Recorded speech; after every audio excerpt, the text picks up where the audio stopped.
Bismillahirrahmanirrahim. Assalamualaikum warahmatullahi taala wabarakatuh.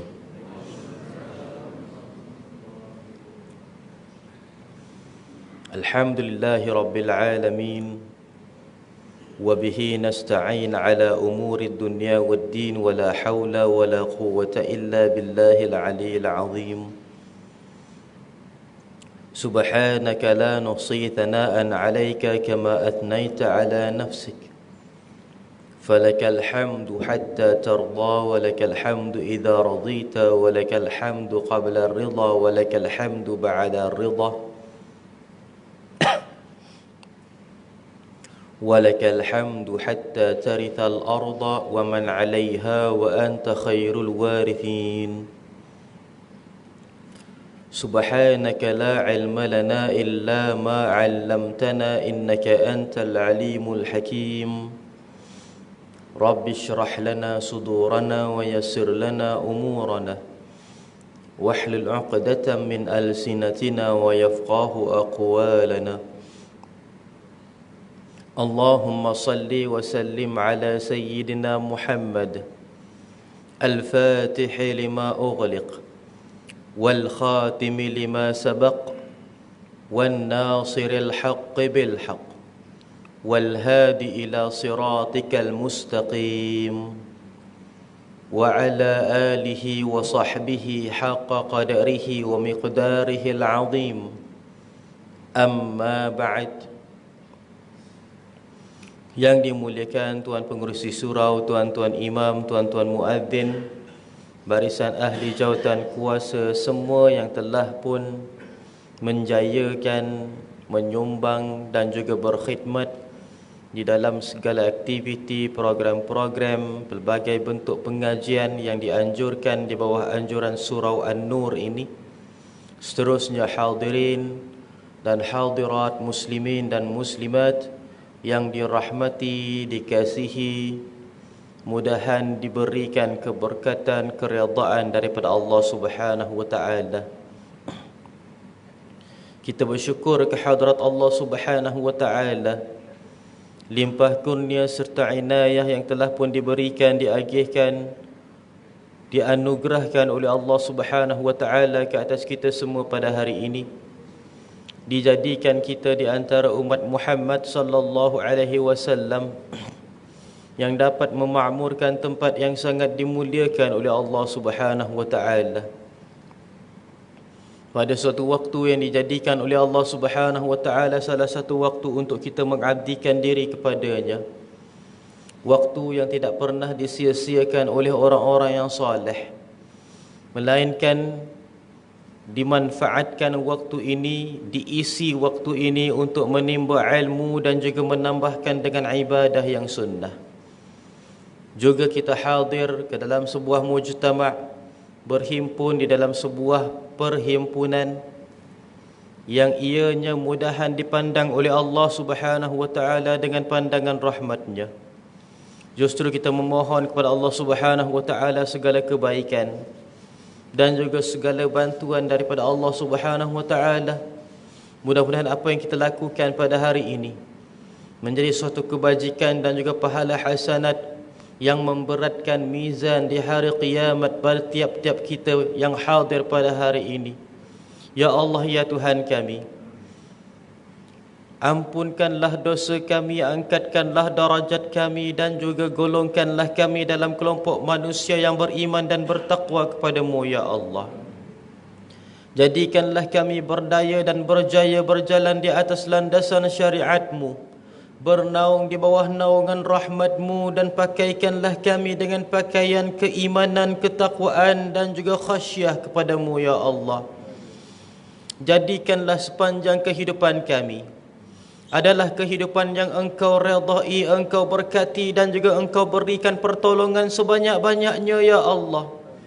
Hidupkanlah kami di atas muka bumi ini yang sementara dalam keadaan ketenangan, kebahagiaan, kegembiraan. Engkau sematkanlah di dalam hati kami segala perkara yang mahmudah, dan buanglah, bersihkanlah hati kami daripada perkara-perkara yang mazmumah, ya Allah. Mudahan apa yang kami lakukan pada hari ini menjadikan kami semakin baik dan juga semakin beriman kepadamu ya Allah. Jadikanlah setiap amalan ibadah kami, bacaan Al-Quran kami dan salat kami semakin hari bertambah tadabbur, bertambah khusyuk kepadamu ya Allah. Dan jadikanlah segala kebajikan, segala khidmat dan juga segala bantuan kami kepada manusia ya Allah semakin hari semakin ikhlas kerana-Mu ya Allah, sehinggalah kami menemukan ajal di penghujung kehidupan kami. Wafatkanlah kami, matikanlah kami dalam keadaan husnul khatimah. Allahumma khtim lana bihusnil khatimah wa la takhtim alaina bisu'il khatimah. Ya Allah, ya Tuhan kami, matikanlah kami semua di dalam keadaan husnul khatimah, dan jauhilah kami daripada kewafatan su'ul khatimah. Amin ya rabbal alamin ya arhamar rahimin. Hadirin dan hadirat, muslimin dan muslimat yang dirahmati, disayangi, dikasihi oleh Allah Subhanahu wa taala. Ketika mana Nabi Muhammad sallallahu alaihi wasallam pernah didatangi oleh Jibril alaihi salam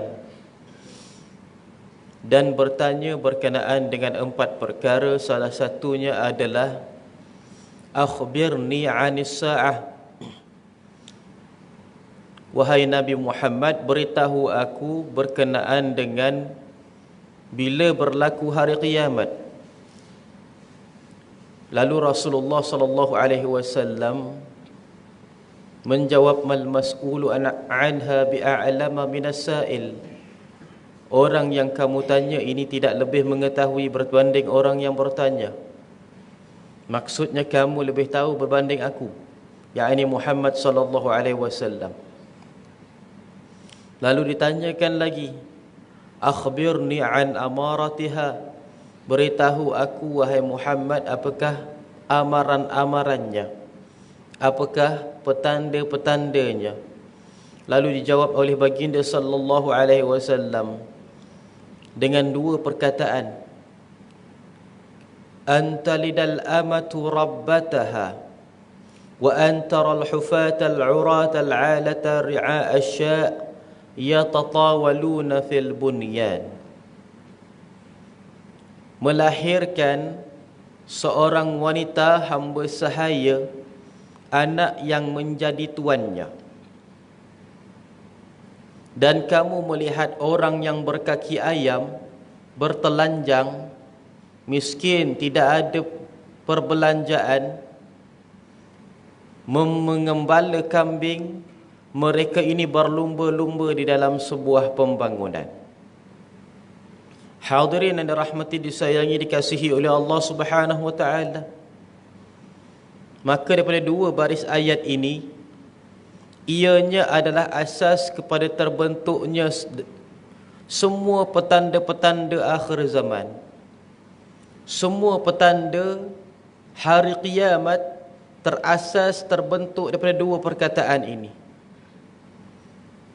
Walau bagaimanapun 2 perkataan ini adalah suatu simbolik ataupun suatu simbol ataupun suatu petanda yang disebutkan oleh baginda sallallahu alaihi wasallam memiliki suatu bahasa ataupun suatu penyampaian yang tersirat. Kalau kita ini memerhatikan semua daripada petanda-petanda ataupun daripada hadis yang menceritakan tentang petanda hari kiamat, semua hadisnya akan berbentuk maknawi ataupun berbentuk perkataan yang tersirat. Tujuannya adalah ianya adalah perkara yang tidak semestinya berlaku seperti mana yang disebutkan, tetapi ianya berlaku seperti mana yang dialami oleh peradaban zaman. Hadirin yang dirahmati, disayangi, dikasihi oleh Allah Subhanahu wa taala, telah pun kita memperbincangkan di dalam surau ini berkenaan dengan apakah maksud wanita hamba sahaya melahirkan anak menjadi tuan. ianya memberikan suatu makna, suatu maksud di zaman kita sekarang ini. Wanita hamba sahaya itu adalah suatu sistem pendidikan. Adapun anak yang menjadi tuan, dianya adalah generasi baru yang ianya terdidik di dalam institusi pengajian tersebut, sistem pendidikan tersebut, yang ianya berlaku secara langsung ataupun tidak langsung, berlaku secara rasmi ataupun tidak rasmi, membentuk syakhsiyah ataupun membentuk kepribadian yang semakin sombong kepada orang yang sebelumnya. Pendidikannya mendidik dia menjadi sombong, mendidik dia semakin memandang kepada dirinya, mendidiknya semakin merasa tinggi diri berbanding orang terdahulu. Sebab itulah di zaman sekarang ramai daripada manusia memandang dirinya lebih baik daripada para ulama terdahulu. Sampaikan ada yang mempertikaikan tentang pendidikan. Katanya Muhammad sallallahu alaihi wasallam, Rasulullah tu, dia belajar sampai mana? Sampai ada yang mempertikaikan sampai ke tahap ini. Memberikan makna sistem pendidikan itu memang benar-benar wujud, memang benar-benar ada, kerana tidak akan terbentuk suatu syakhsiyah, terbentuk suatu pendirian dalam jiwa manusia, melainkan ianya telah pun diterapkan di dalam suatu sistem ataupun suatu institusi yang menjadikan ianya sedemikian.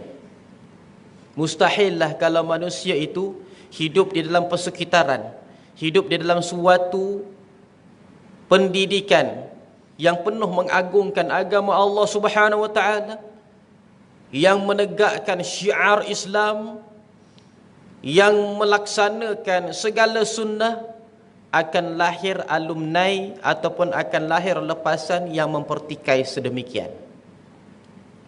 Hadirin dan rahmati disayangi dikasihi oleh Allah Subhanahu wa taala.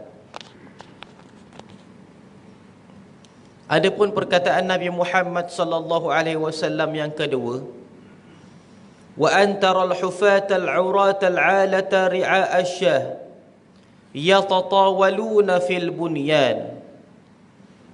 Dan kamu wahai Muhammad melihat orang yang berkaki ayam, yakni tidak berkasut, tidak berselipar,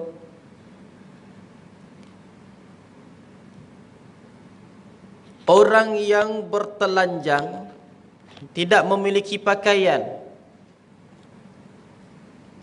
orang yang miskin papakerdana, tidak ada pendapatan, mengembala kambing, pekerjaan mereka pekerjaan yang rendah, berlumba-lumba di dalam sebuah pembangunan.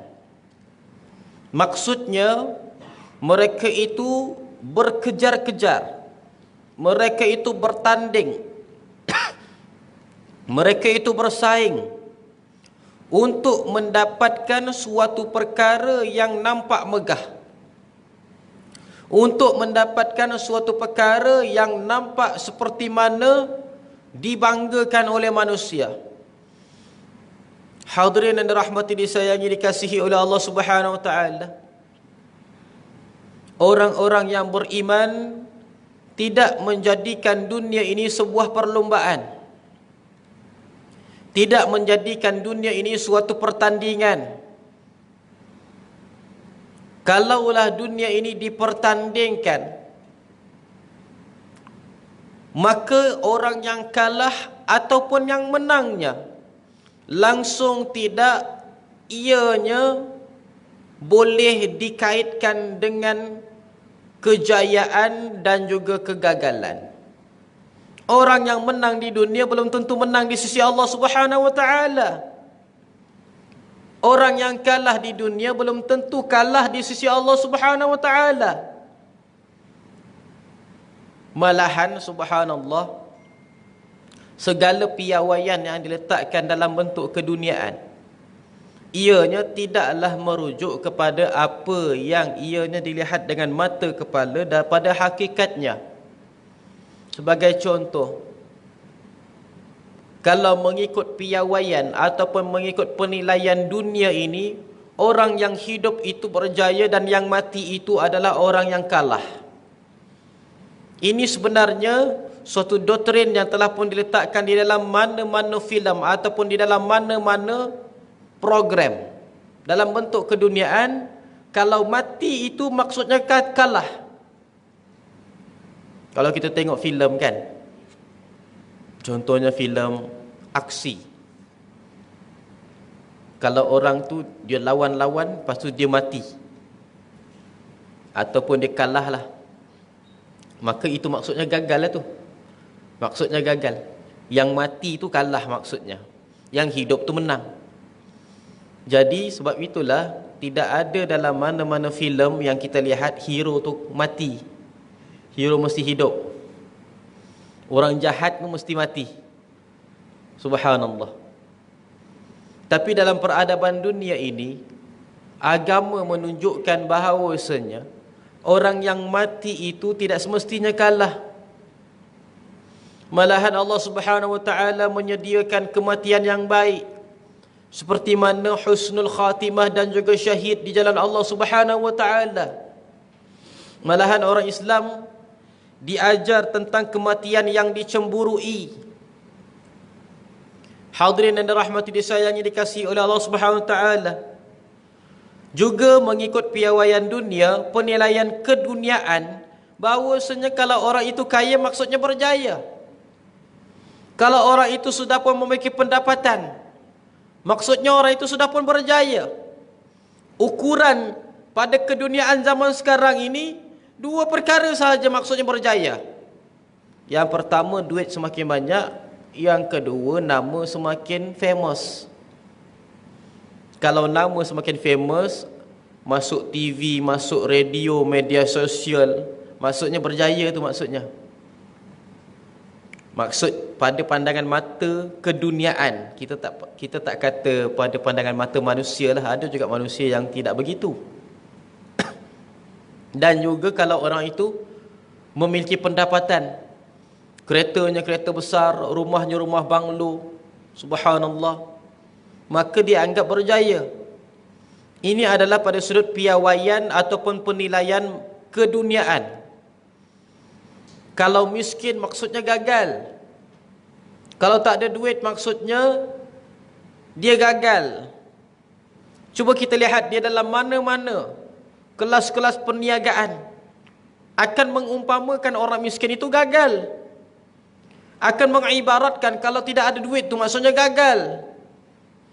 Sedangkan berapa ramai dalam peradaban sejarah umat Islam orang yang miskin tetapi Allah Subhanahu wa taala redai sereda-redanya.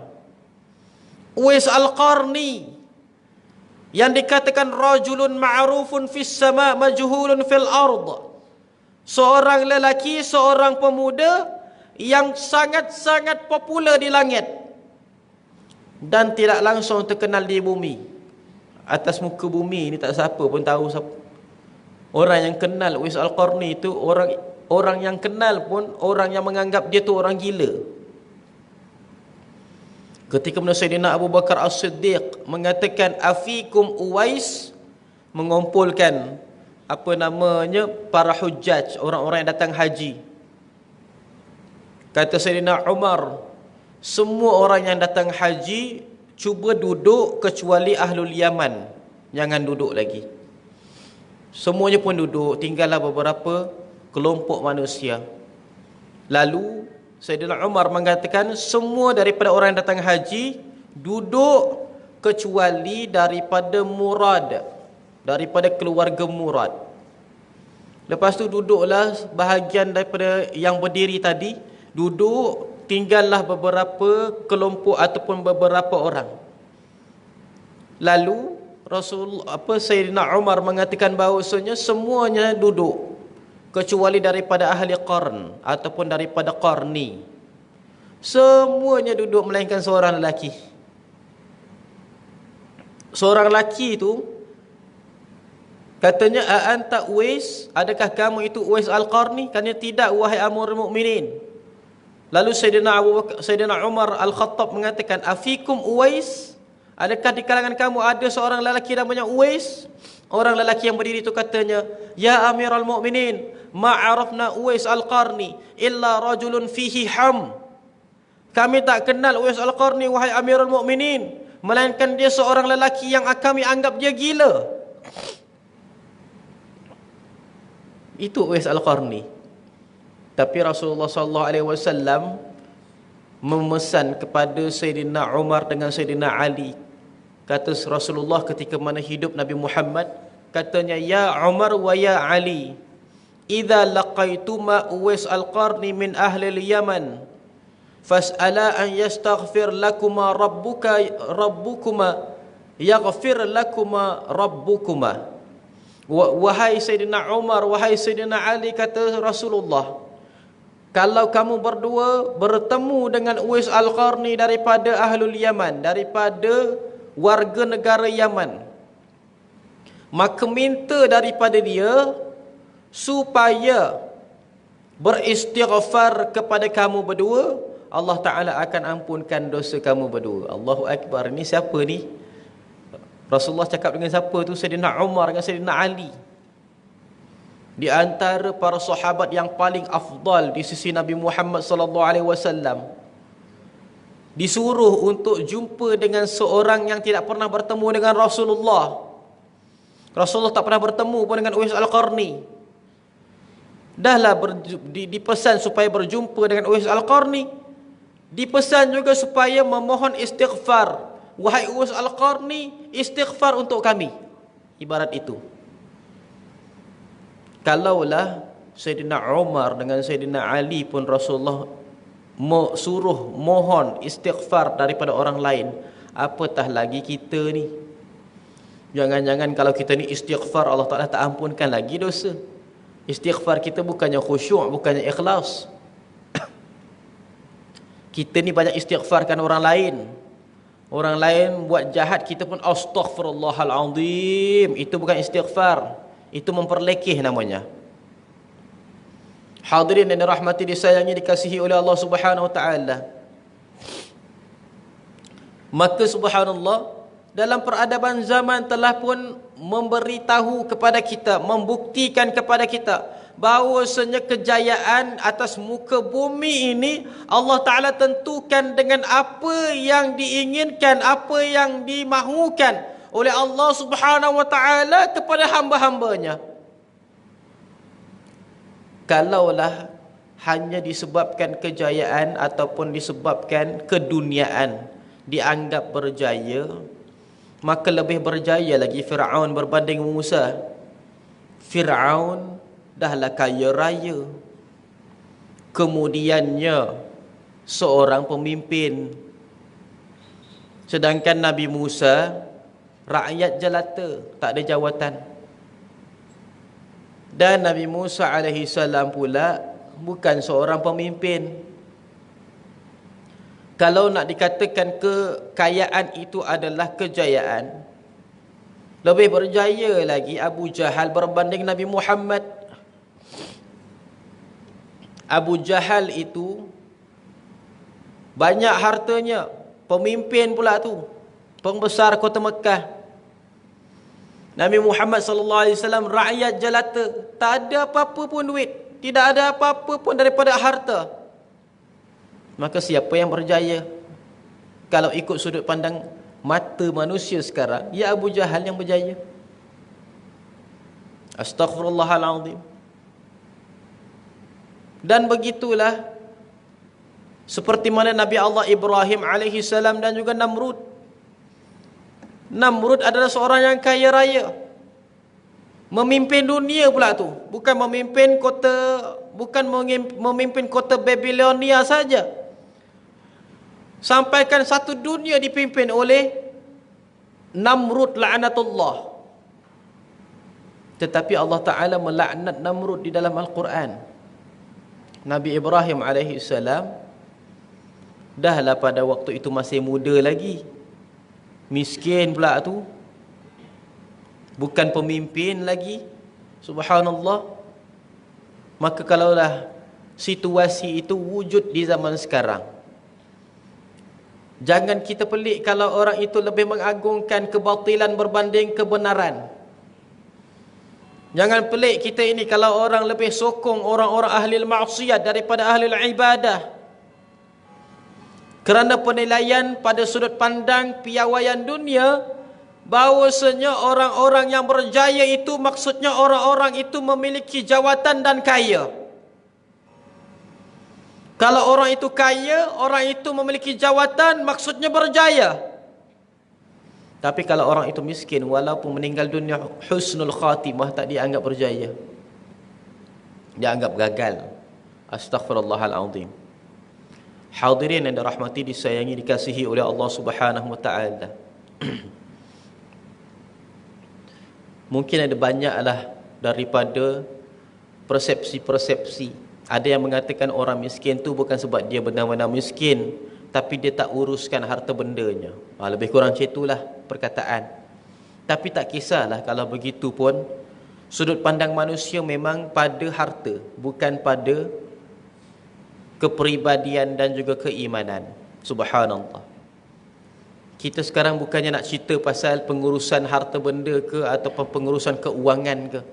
Sebab Rasulullah sendiri pun ketika mana diberikan kekayaan pada waktu pagi, semua benda tu habis dibelanjakan, diinfakkan. Rasulullah tak ada apa-apa balik pada waktu petang. Adakah kita ini nak mendakwa Rasulullah tak reti menguruskan hartanya? Macam mana? Rasulullah pada waktu pagi berjuta bilion dapat daripada pemimpin-pemimpin, dihadiahkan kepadanya. Maksudnya kaya Rasulullah. Keluar rumah dalam bentuk banyak harta benda dibawa. Sayyidatuna Aisyah mengatakan, pulang Rasulullah sallallahu alaihi wasallam ke rumah, kosong poket-poketnya semua daripada harta benda, diinfakkan ke jalan Allah Subhanahu wa taala kepada fakir miskin. Subhanallah. Sedemikian ni, dalam bentuk yang sedemikian, adakah kita nak mendakwa Nabi Muhammad SAW tak pandai menguruskan hartanya? Kalau itu yang kita sebutkan, maka rosaklah akidah. Pasal apa? Nabi Muhammad SAW sebahagian daripada akidah umat Muhammad. Sampaikan Nabi Muhammad SAW keluar daripada Masjid Nabawi, memimpin tangan seorang wanita, pegang tangan perempuan, bawa keluar. Semua para sahabat pandang kepada Nabi Muhammad SAW. Rasulullah berhenti daripada berjalan, lepaskan perempuan itu pergi kepada para sahabat. Katanya, wahai para sahabatku, wanita itu adalah Sayyidatuna Safiyah Ummul Mukminin. Dia adalah isteriku sekarang. Aku telah pun menikahinya. Para sahabat mengatakan, lima tukhbiru ilaina ya Rasulullah, kenapa kamu beritahu kepada kami wahai Rasulullah? Kata Rasulullah SAW, walaupun kamu semua para sahabatku, sedikit sahaja ada rasa prasangka kepadaku, rosaklah kamu punya keimanan. Sekarang ini berapa ramai manusia yang rosak dia punya persepsi kepada Rasulullah SAW. Subhanallah. Kalaulah subhanallah kita ini melihat kepada sejarah ataupun sirah Nabi Muhammad SAW, ya Rasulullah dikatakan pada waktu pagi diberikan dengan harta kekayaan, dengan hadiah dan sebagainya, maka bila balik pada waktu petang habis dibelanjakan. Kalaulah kita pun sangkakan, maksudnya Rasulullah tak ada uruskan hartanya ya, rosak kita. Astaghfirullahalazim. Jangan sesekali kita boleh berfikir apa yang kita nak fikir di atas muka bumi ini, tetapi jangan berfikir keburukan walaupun sedikit kepada Rasulullah sallallahu alaihi wasallam.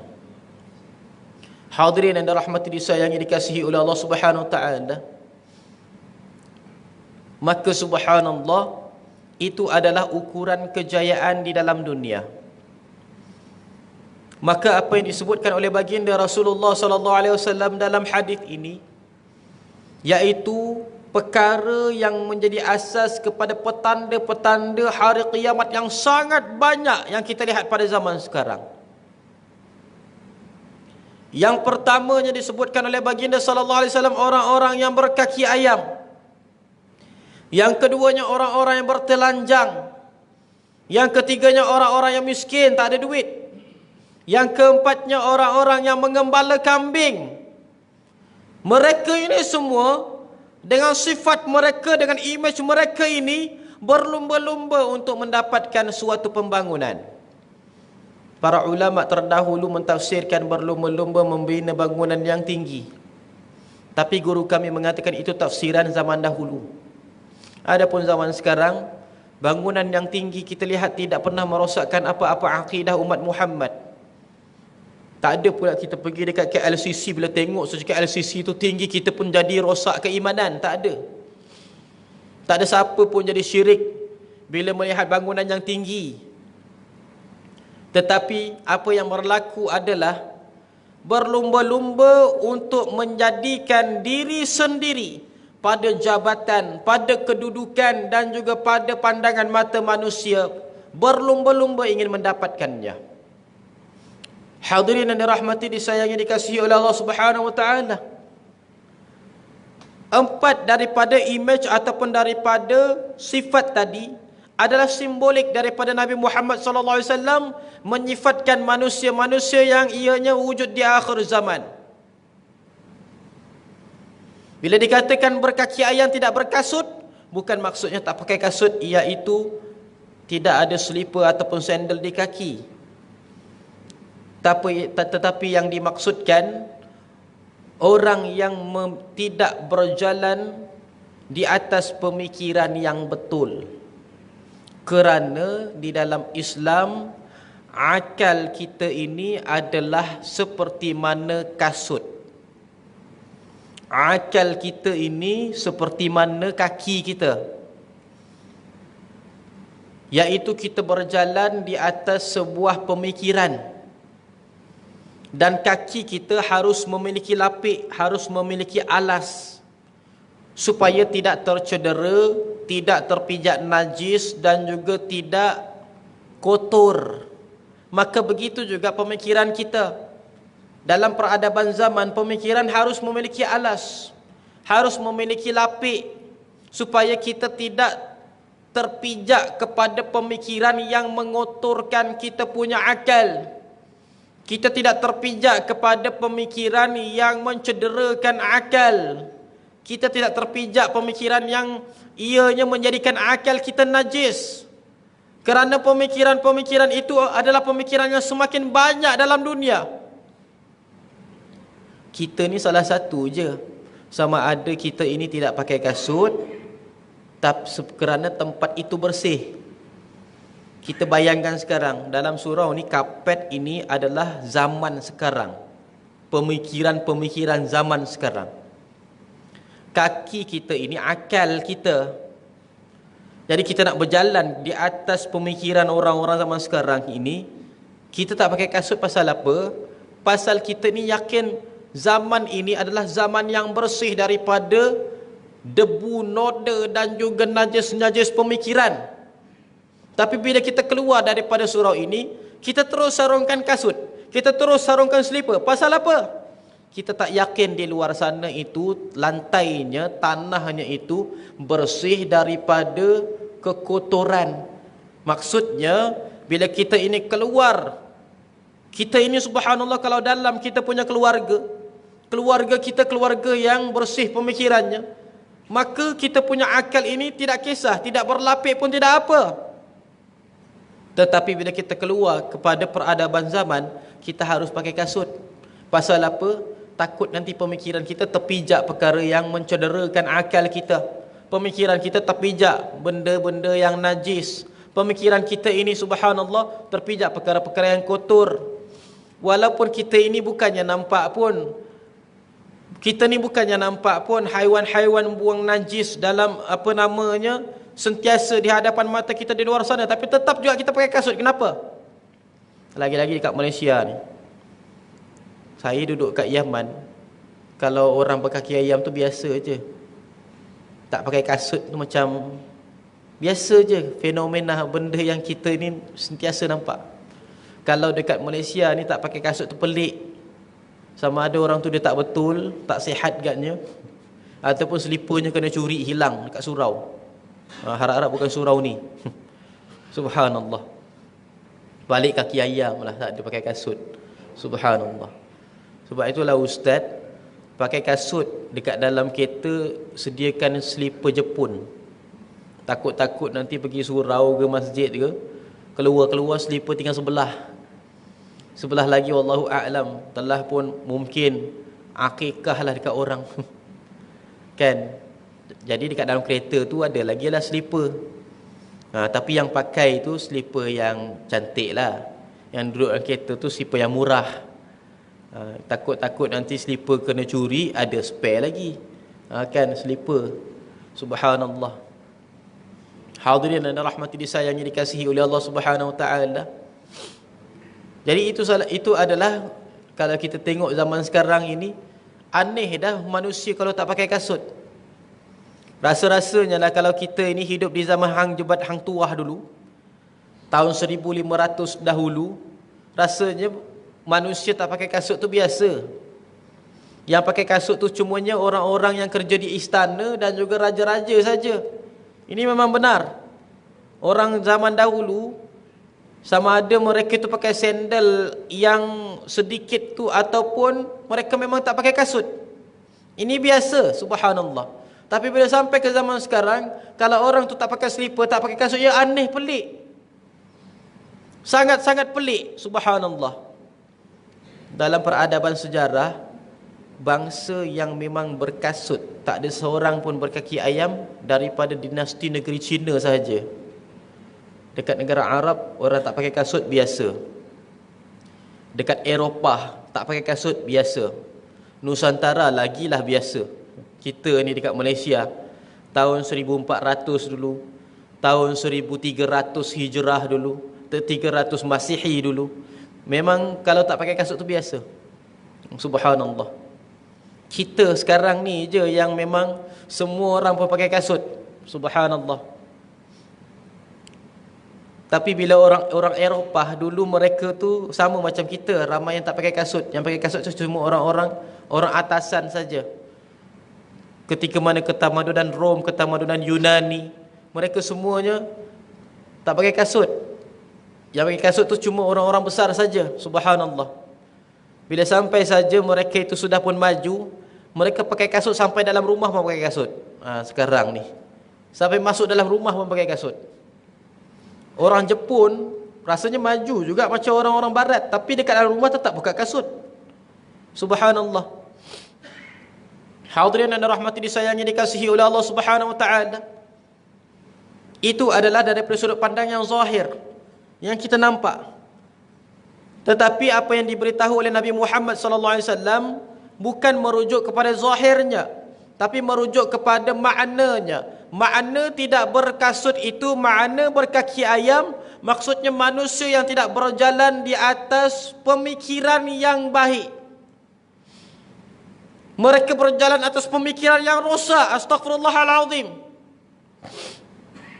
Terlebih lagi mereka berjalan di atas pemikiran yang bukan pemikiran daripada agama.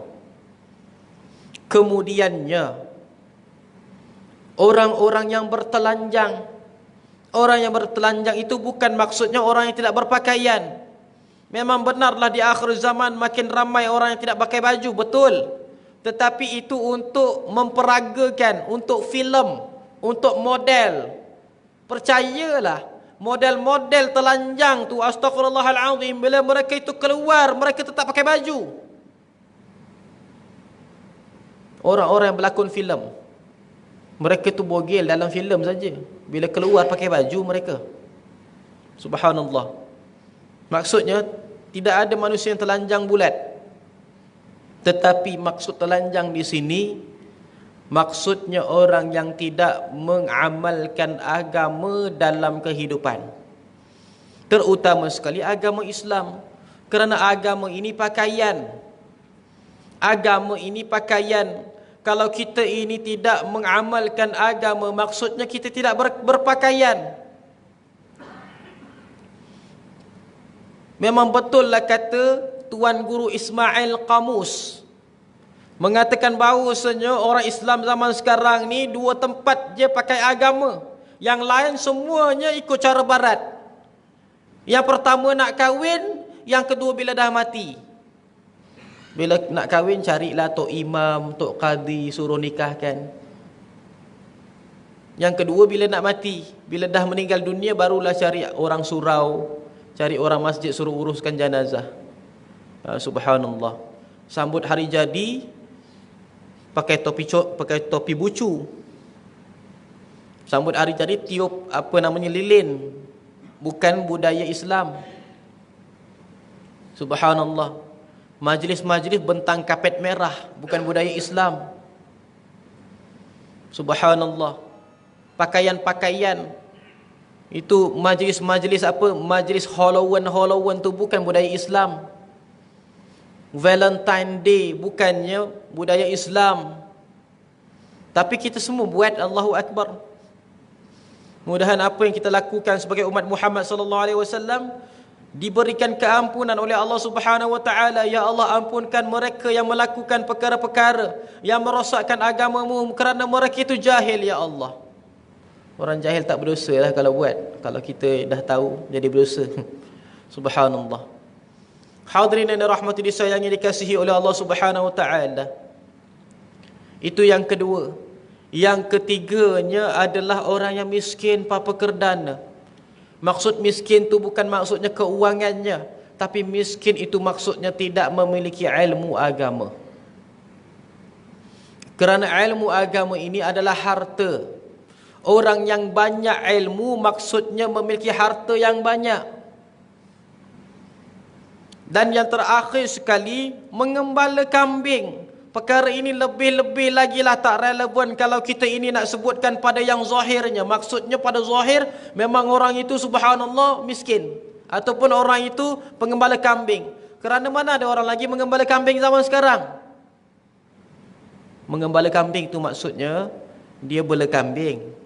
Sampai waktu makan kambing tu dibuka kandangnya, diajak keluar meragut rumput. Itu maksudnya gembala kambing. Kalau kita ambil rumput bawa dekat kandang kambing, tu bukan gembala kambing.